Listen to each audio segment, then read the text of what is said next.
You know, I wish I could say that your movie would be on this list, but it's not. Because it sucked ass when it comes to remakes. You already know that. What's up, guys? It is Rob from Movie Review Time, back with a brand new video for you guys today. I know it's been a while.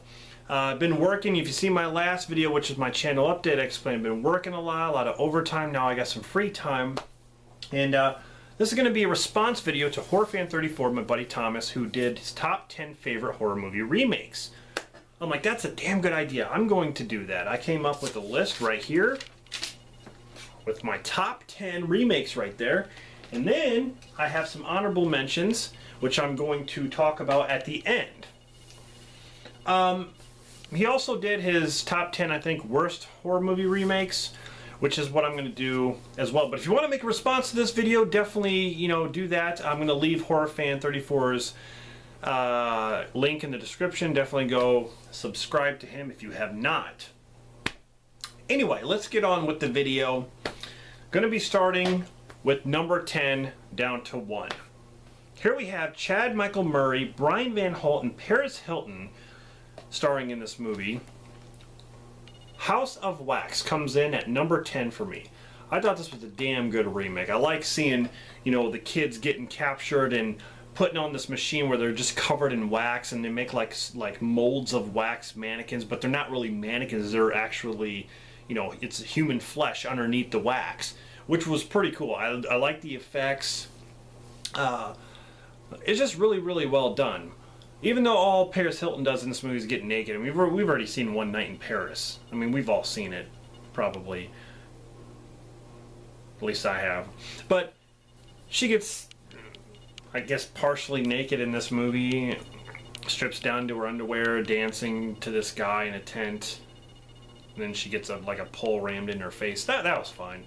But anyway, House of Wax, really good remake. I really enjoyed it. That comes in at number 10. Number 9.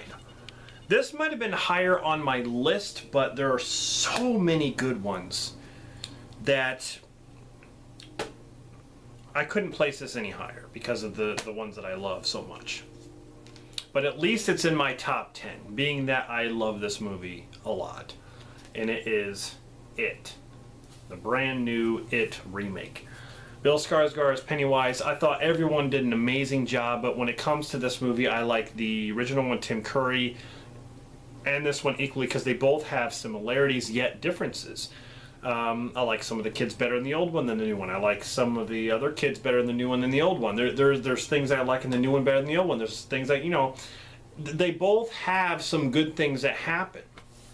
So, but I thought this was a very good one. I really enjoyed it a lot. I like the effects, the scares, the fact that it's rated R and they really went for it.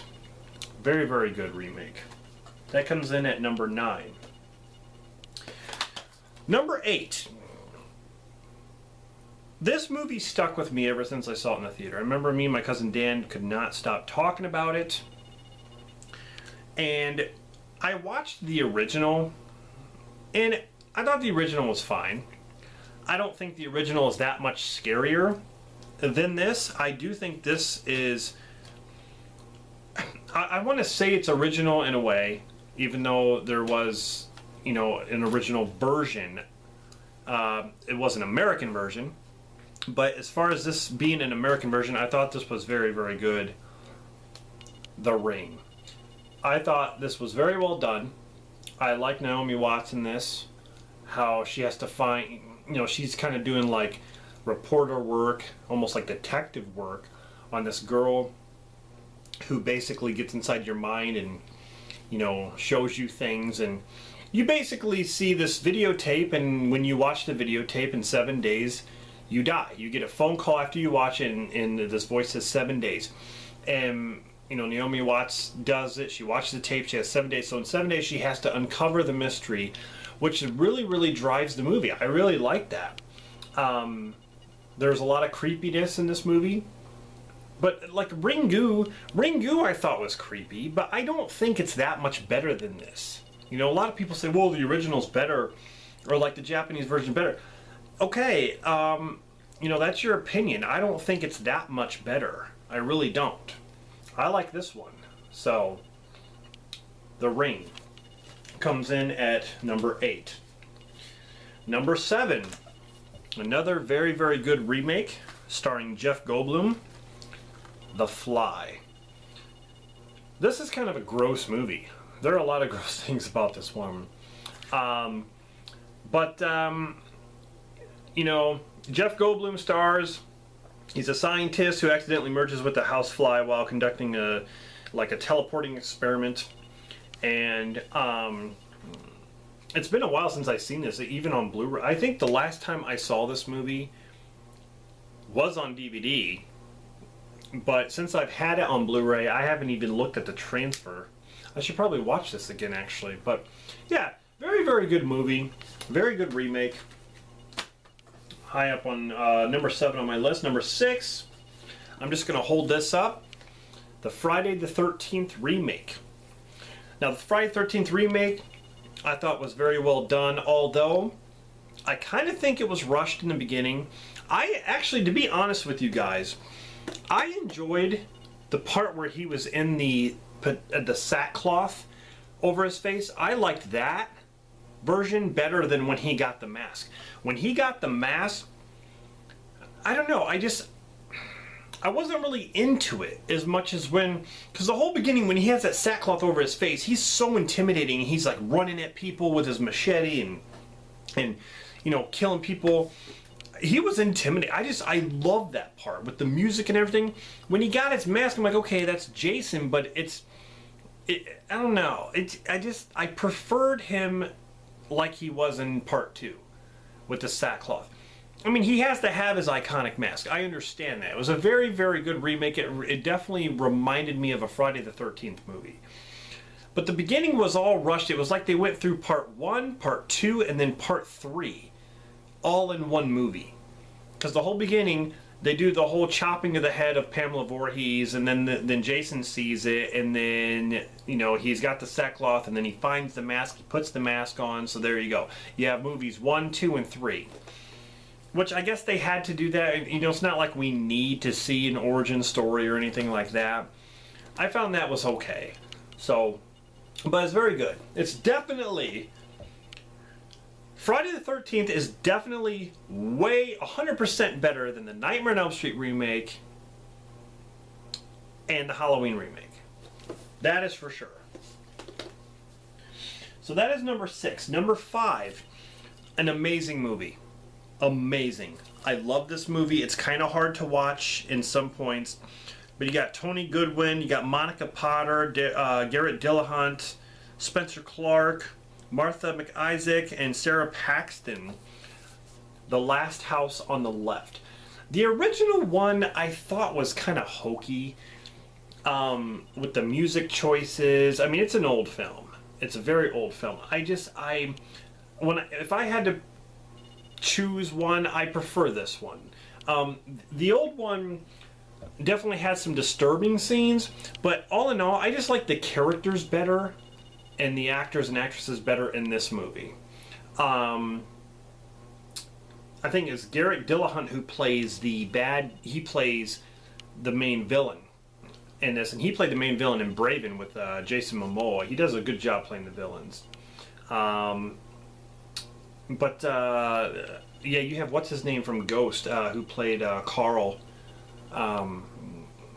He plays the father in this movie. Very, very good movie. It's very high on my list. That's why I really love it. That comes in at number 5. Number 4 is a very good remake by Tom Savini, the makeup artist king. This was done. This is very well done. You got Tony Todd, Patricia Tallman. Night of the Living Dead, the 1990 remake. Very, very good. The original Night of the Living Dead is a great classic. Okay, but Tom Savini really did something good here. A lot of it, some of the stuff is like shot for shot. You can tell it's definitely, it's not shot for shot like Psycho. Okay. With Vince Vaughn. This was actually very well done to that point where it didn't matter if it was shot for shot or if it was line for line. It was still awesome. Just seeing like Tony Todd and I think even Bill Moseley's in this too. Bill Moseley, I think he's in the beginning where he's like, "They're coming to get you, Barbara." But yeah, very, very good one. Great effects. Coming in at number 3 is a John Carpenter film starring Kurt Russell, and it is The Thing. This is the Scream Factory version. Another great film. Very, very good. Remake, and then they remade it again with the new one called The Thing. But this one's very, very good. It comes in at number 3. Number 2, I like this better than the original. Hills Have Eyes. The sequel to this sucked. It sucked. Even the original Hills Have Eyes, the sequel to that I didn't like either. But I like the characters and actors and actresses in this movie. Because you got, what's his name, Ted Levine. Ted Levine, who is, of course, Buffalo Bill. It puts the lotion and does as told. He plays the dad in this. I think you got Kathleen Quinlan. Quinlan from Breakdown with Kurt Russell. Aaron Stanford, Vanessa Shaw. Yeah, very, very bloody movie. Very, very good. Very well done. Number 1. This was a damn good remake, and it's my favorite. Definitely. The Texas Chainsaw Massacre. I love this remake. When this came out, I was so impressed. It's the same, but it's different. I mean, the house looks different. The family's different. With the whole sheriff with Arlie Ermey. You got Jessica Biel in this, and I think it takes place in the 70s. But yeah, they made it their own, but still sticking with the kind of the original story in a way, but with little twists and turns. Like, that's how you do a remake. That's how you do it. This was so good, and it was so dark. I love the way how Leatherface looked. Steve Jablonsky did the music, and it was very good music, but this was produced by Michael Bay, because of the New Line. I think it was New Line, what he's behind, I think. It was Platinum Dunes or New Line. One of those. I think it was Platinum Dunes. Yeah, I think Michael Bay is always like a producer of Platinum Dunes. Anyway, that's my number 1. Texas Chainsaw Massacre. So, there you guys have my top 10 horror movie remakes. Now we're going to get into some honorable mentions. The first one is The Grudge. It didn't make my top 10, but I really, really enjoyed this movie. I even liked The Grudge 2. I thought The Grudge 2 was very good too. Amityville Horror Remake. I know a lot of people didn't like this one, but I do like this one. The original Amityville Horror, in ways, is good. It's kind of a slow movie. Margot Kidder's great. There are just some things that I prefer in this one that I liked what they did with this one. I mean, Ryan Reynolds, I think he can act menacing if he wants to. And I think in this movie he really did. I like the whole underground, like when they're in the basement and he sees that room and he's trying to get in that room and there's that guy with the hook who killed slaves and stuff down there.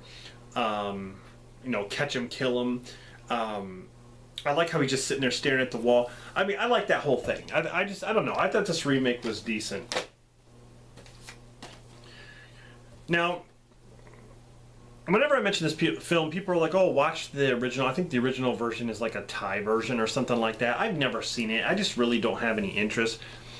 and it is Shudder. I thought this one was very, very good. This was a very creepy movie. I thought it was very good, very well done.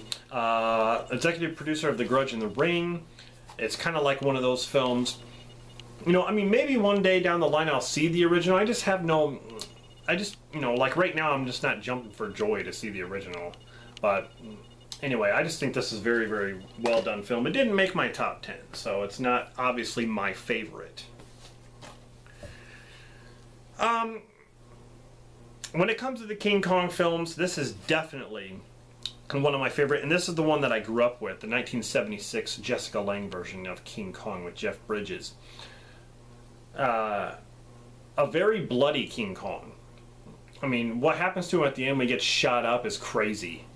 When he rips open the snake, I just like the effects. And Kong stands up on two legs, you know, he's not hunched over like a gorilla. He was a monster in this movie. A real monster, unlike the Peter Jackson one. The next one is the Dawn of the Dead remake. Pretty good remake. I didn't like the whole mall concept in this one. I thought the original had the best mall concept. The mall in the original was like a character in its own. In this one, it was just more like a place to stay, and it didn't really show too much of it. But I did like how the zombies, you know, would run fast and stuff. That was good. Next one is The Crazies. Very good movie. Some slow parts, but otherwise very good. I enjoyed it. I Spit on Your Grave. The original is crazy. I mean, you have a lady who is going to hang this retard for, you know, first he lets her, first she lets him have sex with her by the water. She puts a noose around his neck and hangs him after he's done having sex with her. I mean, that's how she lures him. And then she lures this guy in the bathtub in the original and takes a knife in the bathtub and cuts off his dick. And he starts bleeding and screaming and stuff. She does some crazy stuff in the original, but this is kind of a darker film. I like what she does in this movie, too. She does a good job. The main actress, I don't remember her name in this one. Sarah Butler, I believe that's her name. Anyway, I like this one.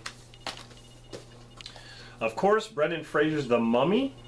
Excellent remake. Very, very fun movie, action-oriented with some horror. But very, very well done film. Let Me In, which is a remake of Let the Right One In by Matt Reeves. And this has, what's her name in it? Chloe Moretz. And Richard Jenkins is in this too. Really enjoyed this one. About a girl who's like a creature, like a vampire.